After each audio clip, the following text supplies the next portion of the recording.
Appamada's programs and facilities are supported through your generosity. Your support really does make a huge difference. You'll find a link for contributions on the website at appamada.org/contribute. Thank you so much.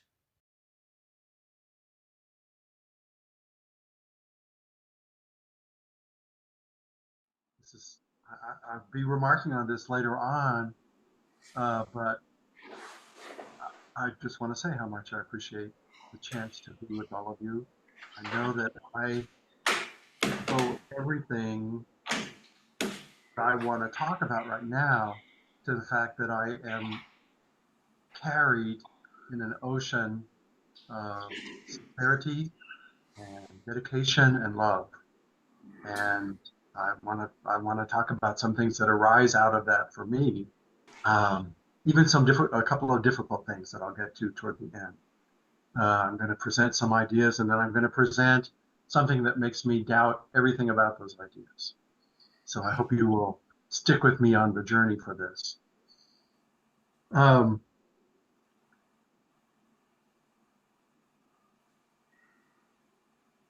I want to talk first about some things I learned from a very enlightening, very delightful recent experience, which was co-leading a brief intensive with Kim and participating with many people. It focused on on at least parts of the Satipatthana Sutra, or Sutta, pardon me. Later on, I'm going to talk about a modern day koan that Flint has shared and that I've thought about for years. And by the way, which I have been remembering incorrectly, and I want to talk about why that matters. I want to try and use this as a way to explore connections between small mind and big mind. And how we have the paradoxical duty of figuring out, with help from our teachers, but still for ourselves, how small mind and big mind fit together. Let me say, I'm going to be talking about the Satipatthana Sutta, and of course, Peg 5 years ago led a series of classes about the sutta, and it was in 2019. Recordings are available on SoundCloud, so you can listen to what Peg led during that time. You can hear the responses from the members of the class that were really great and really helped elucidate what she was trying to get across with the exploration that she led. And Kim and I used material from her classes, and then mostly we relied on a book called Satipatthana Meditation and Practice Guide by Bhikkhu Analayo. Kim had a fantastic idea, which was, as part of the intensive, to have some talks and then to follow those talks with recordings of Bhikkhu Analayo leading guided meditations that address the points that were covered in the talk. And thank you, there's a note from Darcy Snyder. Laurie also led a recent intensive focusing on the Satipatthana Sutta. And Darcy says that had a big impact on her. In fact, I did not listen to Laurie's the recordings of that, and I apologize that I have skipped over that in mentioning it before. So thanks, Darcy, for mentioning it. So I want to start with just a brief selection from Gil Fronsdal's translation at the beginning of the sutra. And pardon me, my dog is trying to get my wife's attention to let her in the house. I hope my wife will hear, and we won't listen to my dog barking. The reason I chose this one is because other translations are heavily gendered, and Gil Fronsdal's translation is not, as you will see. It begins, I have heard it this way. Once the Blessed One was staying in the country of Kuru. In the Kuru town of Kamasadama, he addressed the monastics. Monastics. Yes, Venerable Sir, they replied.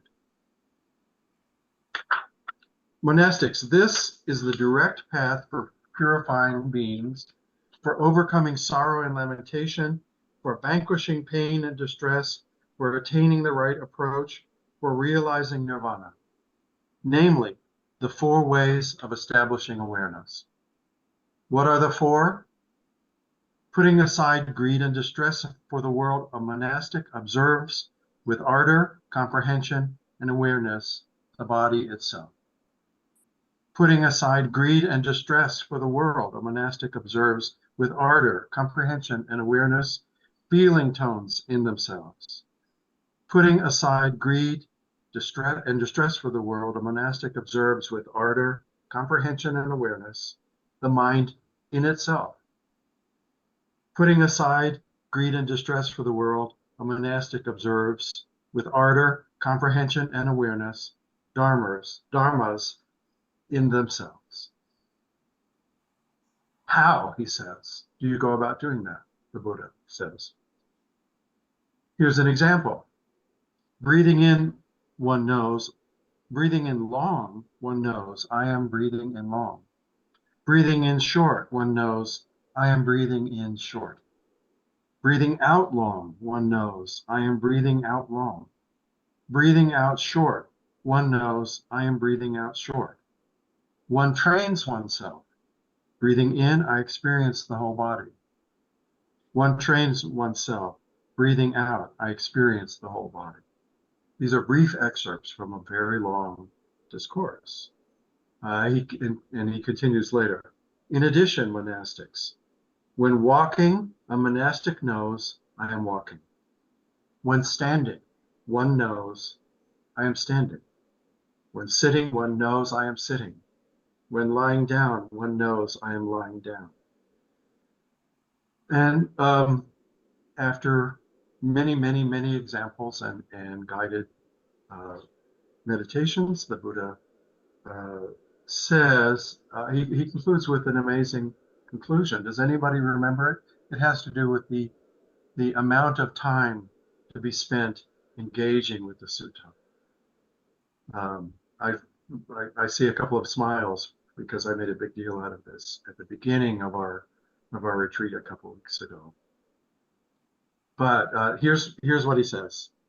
Now, if anyone would develop these four frames of reference in this way for 7 years, one of two fruits can be expected for him. Either gnosis, here and now, or if there be any remnant of clinging sustenance, of clinging or sustenance, I should say, there could be non-return. Then the Buddha considers further. He says, how long? 7 years. No, not even 1 year. 7 months? Not even 1 month. And then, let alone half a month. If anyone would develop these four frames of reference in this way for 7 days, 2 fruits can be expected for that person. Either gnosis right here and now, or if there be any remnant of clinging or sustenance, non-return. Pretty amazing. Just a week. Actually, of course, the initial list of 4 items to focus on proliferates. And it turns out there are dozens, perhaps even hundreds of things, as various aspects of body, feeling tone, mind, and dharmas are considered one by one in mind-boggling profusion. And they are then to be considered in various aspects, of which I can remember only a few: internal, external, worldly, unworldly, all sorts of mental formations, including hindrances and seeds of awakening, this and that, this and not that, neither this nor that, not neither this nor that, and so on. I feel it would take at least a week to parse out the whole list, much less contemplate them with ardor and awareness, and that it really would take 7 years to do justice to what the Buddha is suggesting. We are all probably familiar with the distinction between small mind and big mind, between the type of thinking that is determined by conditioning and what Joko Beck calls the self-centered dream, the type of thinking that clings to the world of suffering, as opposed to big mind, the open, spacious awareness that we can have access to when we see our conditioning for what it is and let it relax. Speaking from my small mind here, I want to say that the long list of considerations in the Satipatthana Sutta is one of the reasons why I've had trouble with it in the past, resisting even Peg's presentation years ago. Another is that there is never any direct mention of compassion in the sutta. That's always kind of bugged me. I've read it and listened to it before. Finally, there are an awful lot of I statements, at least at the beginning. I know I am this, I know I am that, I know I possess this, I know I lack that, etc. And I compare that a lot in my small mind with Dogen's words, which I have always taken as a kind of a warning. Dogen warns that Zazen is not learning meditation. It's not gaining meditation, but it is simultaneously, he says, practice realization. So an organized course of practice in which you go step by step through something seems to go against what Dogen's advice is on what Zazen should be. And again, I'm speaking from my small mind here. And I want to come to a different place by the end of this talk that I hope will make a kind of a sense. Um, and and then there's an additional point, which is that I find that my small mind has a way of reasserting itself and renewing itself as soon as I get up from the cushion back to the world of suffering. And that is, so I've been practicing the Satipatthana Sutta and following the steps that the Buddha outlined. And whereas I've had some insights and some feeling of recognition and of connection while engaged in those, they don't last. And that is, of course, one of the marks of dukkha, that good things don't last. And that we push away the things that we don't like, and we try and cling desperately to things that don't last because they are temporary by nature. The reason why am I talking about this is because I think that the Satipatthana Sutra provides a bridge between small mind and big mind, and because it helps me get past what I've been pointing to, my small mind problem of saying, oh, but Dogen said this, so what I have to be suspicious of or even discount what I'm understanding from the Satipatthana Sutta. And just that the Satipatthana Sutta presents a bridge between small mind and big mind. The Satipatthana Sutta extends a series of invitations, offering methods for step-by-step investigation of questions such as, what can we know of and through our bodies when we stop to pay attention to moment experience? And what can we learn from the shifting nature of our perceptions and our attachment to those perceptions? And what is the effective tone, or the effective tone coloring my perceptions right now? And how long does it last, and how does it change? And the question, how is my mind? The Satipatthana Sutra might begin with a lot of I statements, but over and over again, it leads us to disidentify with the ego and to see that what we think of as solid is in fact composite, constantly changing, and without a fixed identity. We are given signposts to focus on: sensations in the body, automatic leanings toward grasping or aversion in our feeling tones, lust and anger are other qualities in our minds that can be hindrances, and the way that all phenomena ceaselessly arise and pass away. Gradually, we are invited to look at the broader landscape around those signposts, around those elements. And we're invited to look not first at them, but then to see the space around them. And to see that our minds are in fact also open and free all the time, that they are big minds, that we have the capacity to develop equanimity and compassion and other qualities that we call the Brahma Viharas. It's as if the metaphor occurs to me. The Satipatthana Sutta invites us to go in and look at a bunch of trees, and then gradually to realize that by this careful, honest examination, that we are in a living, breathing ecosystem, that there's a forest, and that it is a ecosystem that contains us, as well as the objects that we're looking at. Analayo says that we find that we can rest when our minds inevitably wander in the joy of finding ourselves alive and awake in the present moment and in this spacious mind that we can just naturally open to as we sincerely and with ardor investigate these signposts. This simple discovery can help us, he says, when we get tired or discouraged. As Dogen says, what we find is that this is the Dharma gate of repose and bliss. The way the Buddha presents all these ideas is matter of fact.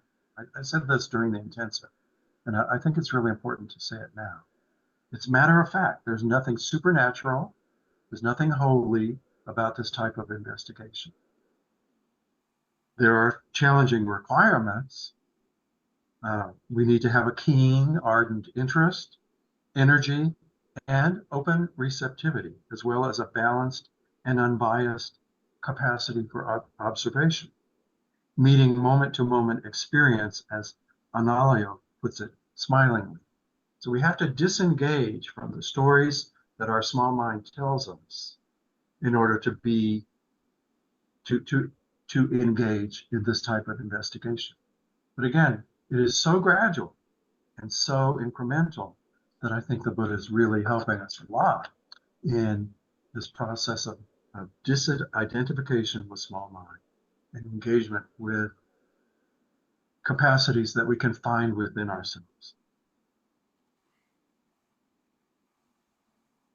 After a careful cultivation of mindfulness through the body, the feelings, and many types of mental formation, the Satipatthana Sutta invites us to discern the presence or absence within ourselves of 7 seeds of awakening.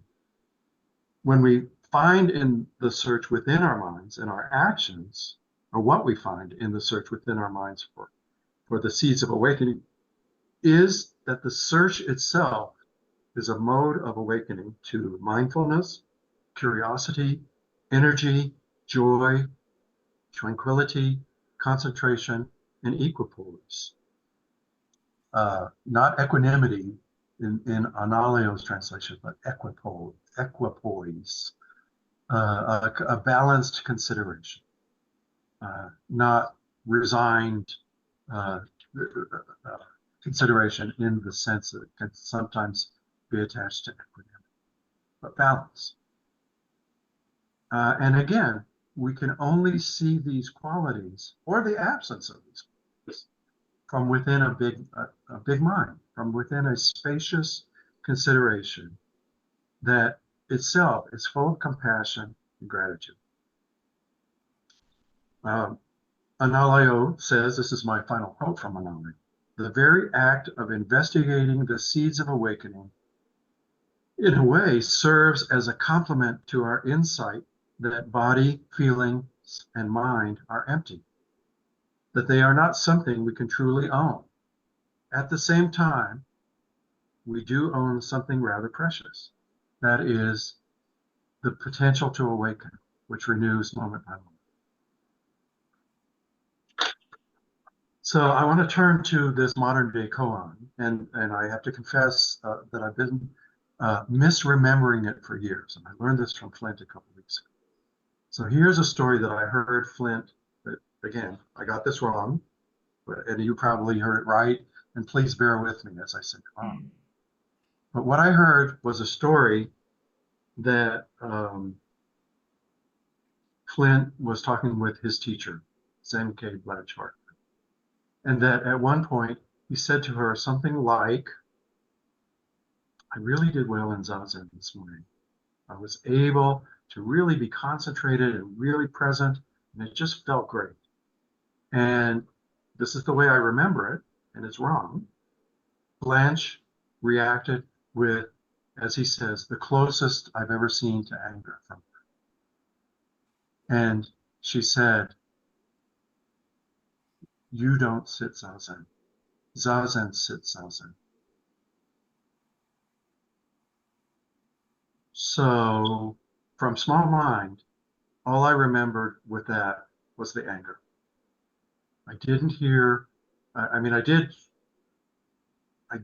in some way hear the rest of the story, that it is necessary to remember that you need to disidentify with your small mind and not be thinking about your accomplishments and what you're gaining and so on, which Dogen talks about and which seems to be underlying the story there, the lesson from Dogen.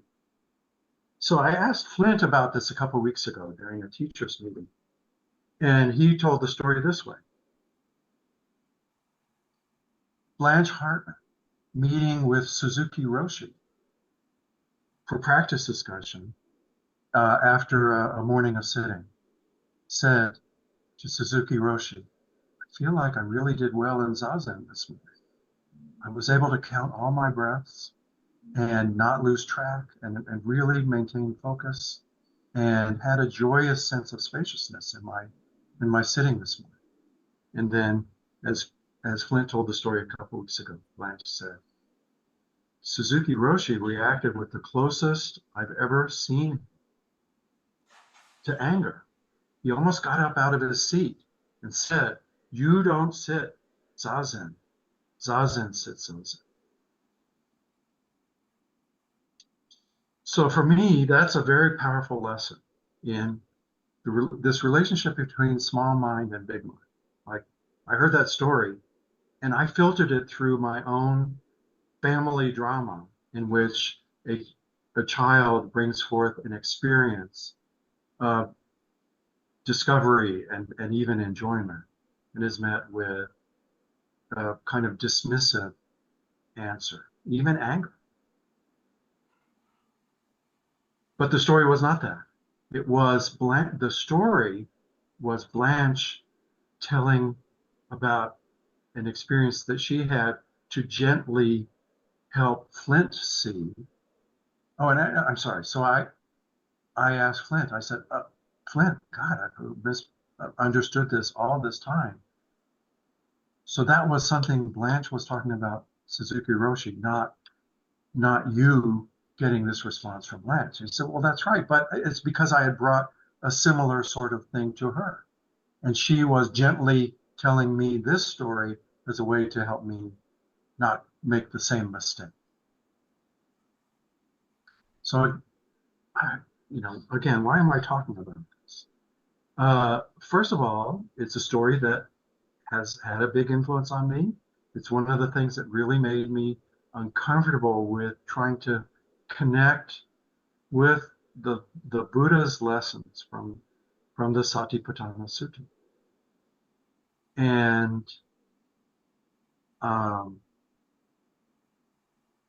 let me, I've jumped ahead in my script here, and I want to catch up with it. So I knew that I wanted to talk about the relationship between small mind and big mind.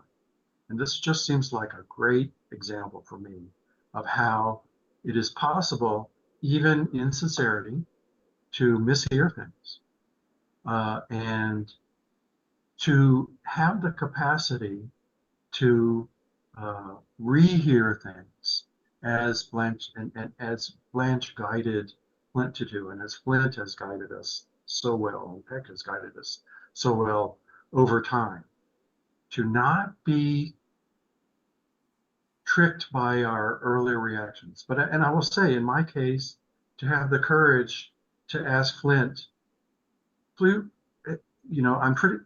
This is the way I remember it. Did I get this wrong? And then to be met by Flint saying, "Yeah, you got this wrong, but it was in a context in which the basic lesson was the same." That just makes a big difference to me. So I believe that the practical advice for meditation that the Buddha offers in the Satipatthana Sutta offers a bridge. And it's a way through patient step-by-step investigation to go from small mind to an appreciation that big mind is always present and always available everywhere, in every interaction, in every phenomenon that we encounter in this world. Even if you're going to mess it up, like I did, it's available. Indeed, the Buddha says, just take your time and you could find the path that will allow Zazen to sit Zazen within the contours of your very own life.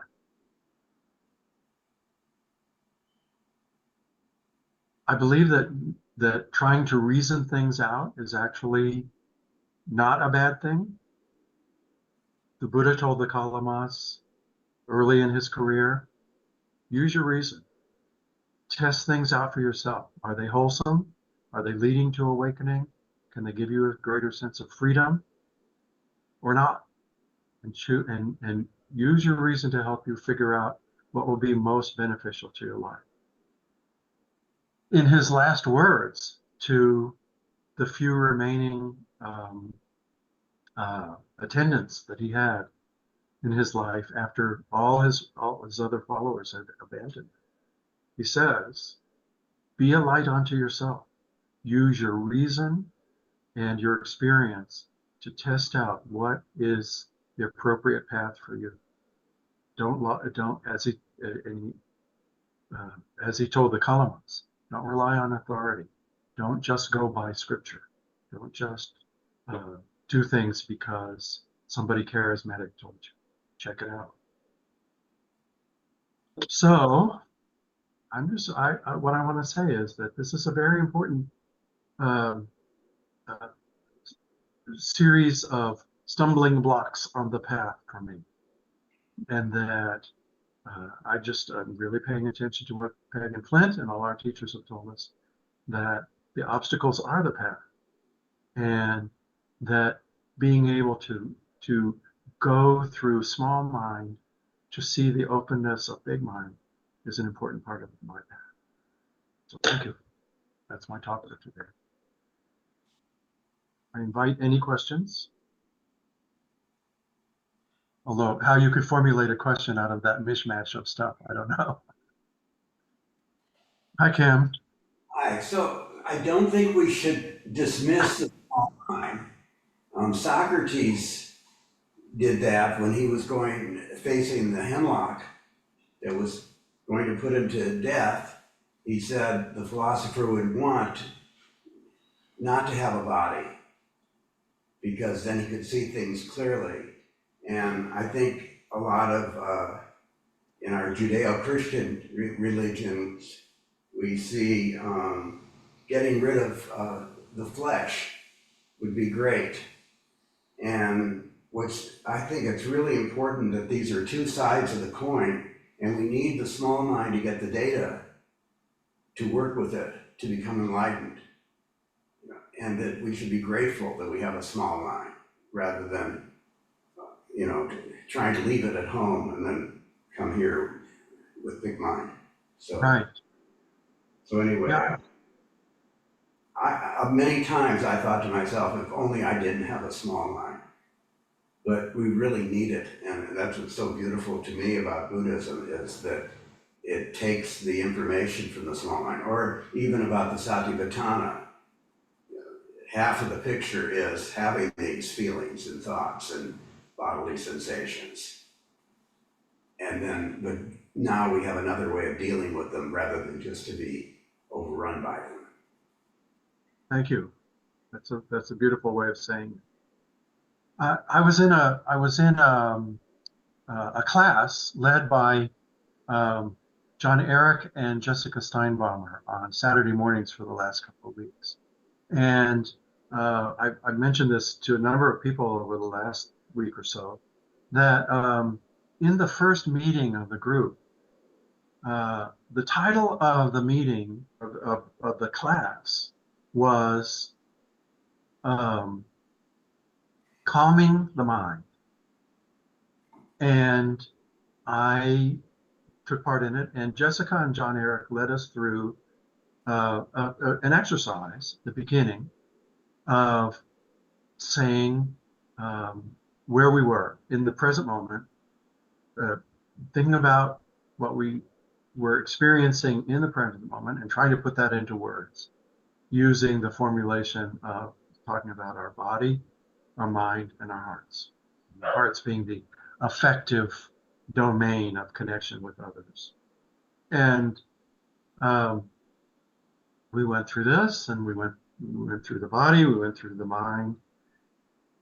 And after a while, a number of people expressed a desire to kind of get to the point and get to the whatever John Eric and Jessica were going to present about calming the mind. Like, what's the technique here? I didn't say it out loud, but I certainly was. I had that thought in my mind at various times. But then gradually it dawned on me, and it seemed like it was dawning on everybody else pretty much the same time, that the exercise was the technique, that what we were doing by connecting with our thoughts right then, and connecting with our bodies, with our mind, with our hearts, and sharing that with other people, was creating alignment that in fact had the effect of calming all our minds, and that it was probably the best way to go about it that there ever would be. And John Eric said, I finally spoke up as we were in the class, and I said, hey, I just had this experience of realizing that what you were leading us through was in fact calming our minds. And John Eric said something that I just love. It was just a short phrase. He said, yeah, and it takes the time that it takes. You have to allow for that. I was very, very moved by that. And there's a way in which I think that points to what Kim is pointing toward, that we are all human. We have our bodies, and while we're alive, we're going to be in these bodies, and that we cannot move away from them. And we have our psychic histories and our physical and mental interactions that we carry with us, and that it takes the time it takes to meet them and to develop the compassion for ourselves and for others. It is it's not something that you just learn a technique and you're there. You don't. I mean, Dogen says, how do you think? You sit down and you think non-thinking. How do you think non-thinking? Not thinking. Well, if you sit down and try and not think, guess what you discover? Non-thinking involves something different. And it takes the time it takes. And it takes all the help we could possibly draw to be able to approach what Dogen is pointing to. He, after all, had been practicing for at least 40 years since his childhood. And the way Laurie and I were talking about this recently, she said, yeah, he was at the apex of the experience that he was trying to describe. He was already there. And it's hard for that to be advice for beginners. And I still often feel very much like a beginner. So I see two other hands. Becky, you were first. Yeah, I I really appreciate the whole thing about how we find our own practice in that kind of a way. That each person is unique, and yet we find ourselves looking here and there and here and there, as you say, for either techniques or instructions or something. Really, the teachings are, the Dharma is there. It exists, right? And across time, various people have made some variations that might help within this time in the world, in this culture, in this, and that's why we have so many different forms of Buddhism and teachers who come forward as significant leaders in some kind of a way, Mm-hmm. is because things change over time in terms of the detail of what people are living with in their lives. And yet the Dharma is always the same. It's the same Dharma that is there in the universe for us to absorb and to learn from the world, from the nature, from the many things that are there, that each of us encounter things that teach that to us. We encounter people who like, just when we share with each other, whether it's in a breakout group or an inquiry or a conversation that we're having, we learn from each other the things that are the Dharma stuff that we need now, right?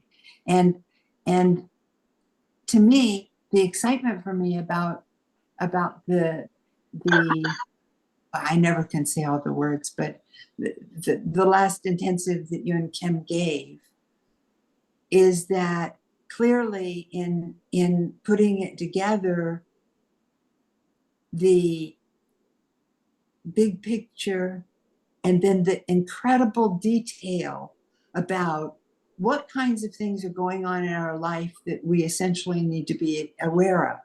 Well, it's such a long, long list and complex thing that in some ways it makes it clear, no, wait a minute. The point is everything in our life is something that needs to somehow move through that filtering and teaching in our daily life.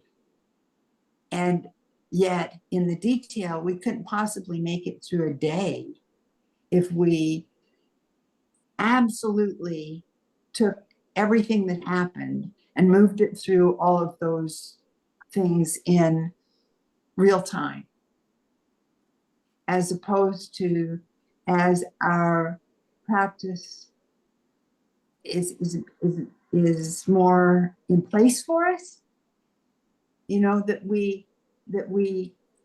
can, like, all of the eight and the four and the, you know, all the ones that move together like that, they're completely woven. The four practice principles, the precepts, all of these are completely woven together. And as we go through our day, we notice certain parts that stick out and sort of go, oh, I want to give this more attention. Or, oh, this is, I'm, I'm, I'm saying something or doing something that doesn't really fit with how I intend to be. I've said something or something like that. And it just gives us that ability across time. And And sometimes I think that by, reading all the books that are out there and taking all the courses we can and so on, we're somehow keeping ourselves busy and looking for something that might be the answer, the way to do it, like that. I laughed one time when we were after Zazen, we were saying the chants, and in the merging of difference and unity is the last thing that says, I humbly say to those who study the mystery, don't waste time. And that day I broke out laughing because I heard it as, don't waste your time studying this. I don't know what they really meant, but there's an aspect to it where we take notes and we write down all the different lists of things in the teachings. Mm-hmm. And do I know more when I've done that? Do I remember it all? So I think that what you're saying in terms of the degree to which we can be as present and aware all the time, whether it's that we're it's just as simple as focused on our breathing for a moment, or if, like this morning I did Kinhan, walking with my walker down the hall where everybody's suite comes out, and it's way in the morning, so nobody's about at all. And I was saying metta the whole time and noticing whose door I was passing. And that was one of the things that happened for me this morning that just felt so rich. But it just happened to be that moment, like I don't know what the whole thing is I'm saying here, but I think that what you're saying about each moment and being as present as we can and having many details available, but not grab them all. Thank you. Thank you, Becky. This is a miraculous life. Every moment. Rosemary, good morning. Good morning. Hi, Joel, and thank you. And thank you, Becky. I think, these instructions can, if one is oriented towards a self-improvement plan, they certainly can feed into that. And, it's kind of something to watch out for. And as we've been talking about the present moment, the other thing that I remember Flint saying, this was actually in the retreat in Hawaii, big mind is remembering that you're always in small mind. I love that. As you said, Joel, we're human. I have a mishearing example that just happened with me that I think I like to talk about. So I've been learning a song and that I'm going to sing by myself. And I asked a friend if she would coach me because I've never done this before with this group. And she's a very hardworking person, and she really gave me two hardworking real lessons. She's been studying a lot herself. And Saturday, I was leaving her house and we hugged. I said, thank you so much. And she said, and she was, very, very supportive during the whole time. She said, and when are you going to take your next singing lesson? And I said, well, it's not really in the budget right now. And so I left, and I went home, and there were a number of other things we connected on. So I sent her some emails, tips on this and that. I actually shared a koan with her because it related to something else she's doing. Anyway, I didn't hear back from her the whole day, and she's a very, very busy person. And I'm thinking, was she telling me that these are not free lessons and I need to go find a teacher?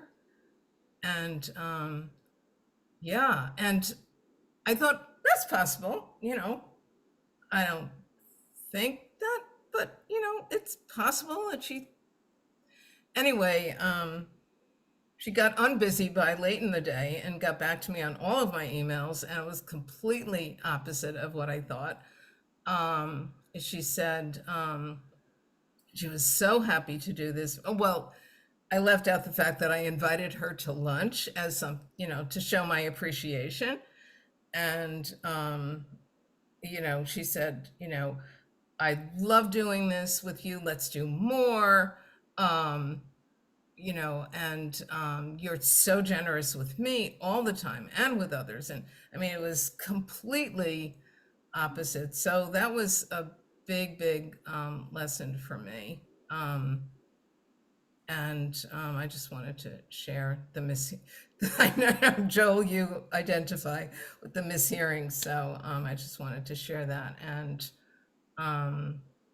it's a lesson in being open to what could be other than what you've heard your whole childhood. Right, Not my whole life. right.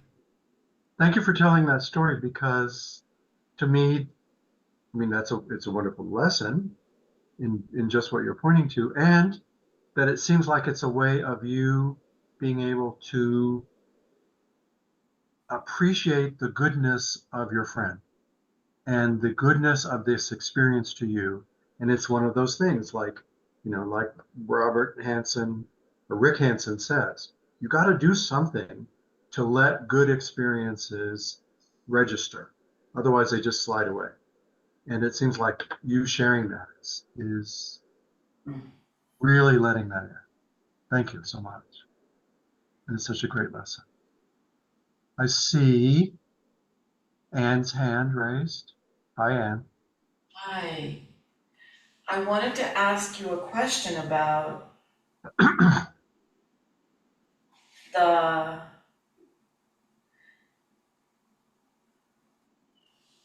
advice to the Kalamas about don't um, just do something or follow some way because somebody says so, or you've read it, or everybody else is doing it, et cetera, et cetera.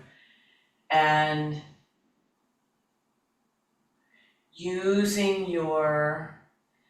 thus using your discriminating mind,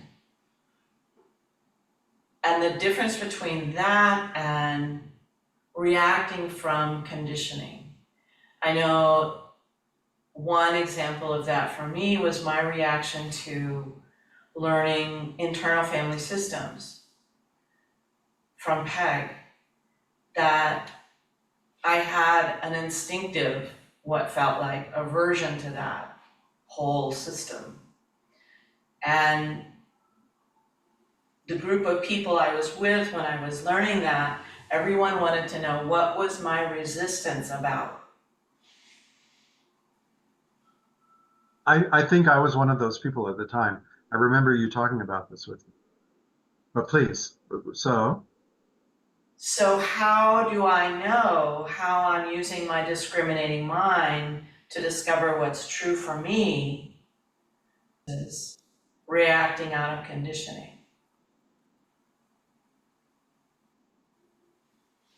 I have something I would like to offer as an answer to the question. Is that the complete question? Yes. So I think that this is in line with what the Buddha said, but basically he says, does it lead to compassion? Is your reaction, if you follow your reaction, will you have more compassion or less? Will you have more connection with others or less? Will you um, will you have I don't know. I'm just saying, it all comes down to that compassion and connection to me.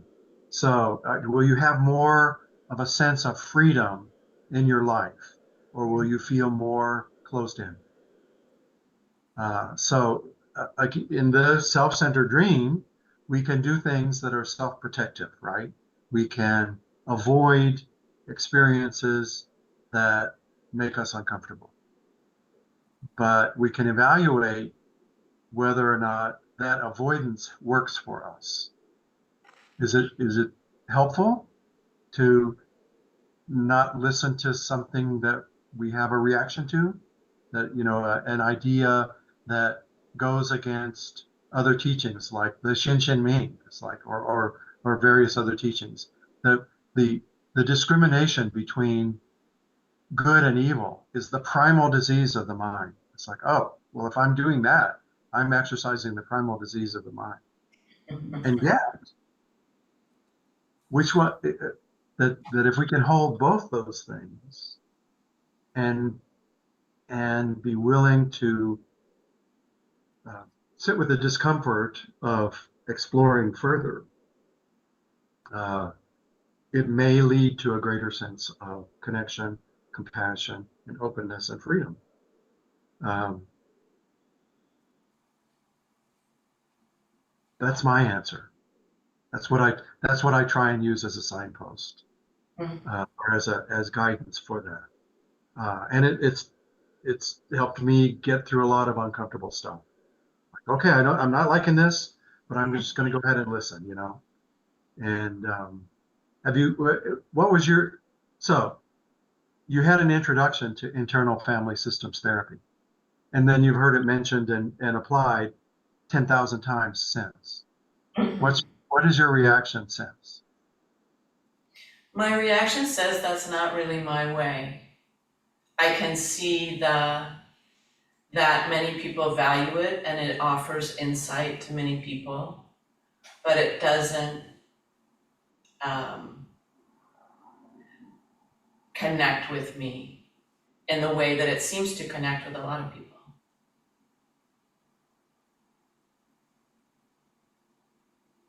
And in that stance, you have freedom.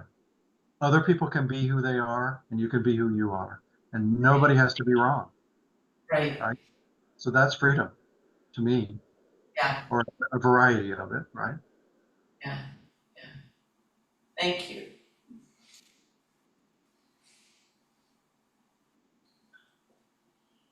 I want to express my appreciation to everyone who has come forward today, everyone who has listened and held this discussion in kindness and gentleness, in hearing. And I've seen some head nods at various things, and some other people looking very quizzical and shaking their heads no at various things. That kind of engagement means a lot, and means it is a generous gift to me, to everybody else who's participating. Thank you so much.